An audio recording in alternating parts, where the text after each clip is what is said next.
കോഴിക്കോട് പൊറ്റാശ്ശേരി മൈതാനത്തെ ആകെ ഇളക്കിമറിച്ചുകൊണ്ട് വണ്ടിപ്പൂട്ട് മത്സരം സംഘടിപ്പിച്ചു. 40ഓളം വിവിധതരം 4-വീൽ ജീപ്പുകൾ പൊറ്റശ്ശേരി മൈതാനത്തിലൂടെ കുതിച്ചു പാഞ്ഞപ്പോൾ കാഴ്ചക്കാരുടെ ആവേശവും ഇരട്ടിയായി. Fighters and arts sports club പൊറ്റശ്ശേരിയും അഡ്വഞ്ചർ സ്പോർട്സ് ക്ലബ്ബും ചേർന്നാണ് വണ്ടിപ്പൂട്ട് മത്സരം നാട്ടുകാർക്കായി ഒരുക്കിയത്.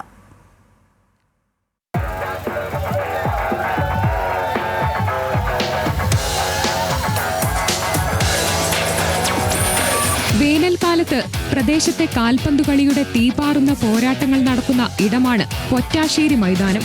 മഴയെത്തുന്നതോടെ മൈതാനം മുഴുവൻ ചെളിയും പുല്ലും നിറഞ്ഞ് ഒന്നിനും പറ്റാത്ത അവസ്ഥയിലാകും. ഈ മൈതാനത്തെ മഴക്കാലത്തുകൂടി വിനോദത്തിന് ഉപയോഗപ്പെടുത്താമെന്ന ആശയം ഉരുത്തിരിഞ്ഞതിന് പിന്നാലെയാണ് വണ്ടിപ്പൂട്ട് മത്സരം നടത്താമെന്ന് സംഘാടകർ തീരുമാനിച്ചത്. ഇതിനായി ഒരു കൂട്ടം ആളുകളും ഒന്നിച്ചപ്പോൾ ഒരു നാടിന്റെ തന്നെ ആഘോഷമായി ഇത് മാറി. ആദ്യമായാണ് പൊറ്റാശ്ശേരി മൈതാനത്ത് വണ്ടിപ്പൂട്ട് മത്സരം നടത്തിയത്.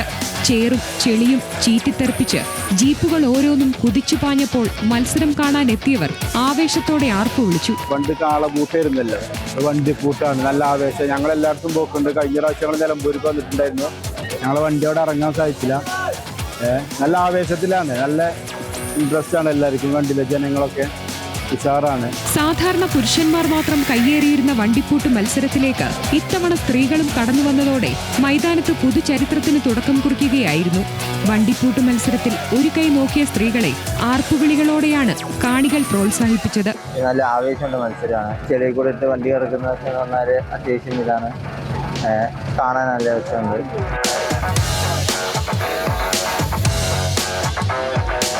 കാളപ്പൂട്ടും ഊർജ്ജതളിയുമൊക്കെ നടന്നിരുന്ന കാലമൊക്കെ ഏറെ പിന്നോട്ട് പോയെങ്കിലും ആധുനിക കാലത്തെ വണ്ടിപ്പൂട്ട് മത്സരം ഇപ്പോൾ ജനങ്ങൾ സ്വീകരിച്ച മട്ടാണ്. വരും വർഷങ്ങളിലും ഇത് തുടരാനാണ് സംഘാടകരുടെ തീരുമാനം. അടുത്ത വർഷത്തെ വണ്ടിപ്പൂട്ട് മത്സരങ്ങൾക്കാണ് ഇനി കാണികളുടെ കാത്തിരിപ്പ്. ന്യൂസ് മലയാളം, കോഴിക്കോട്.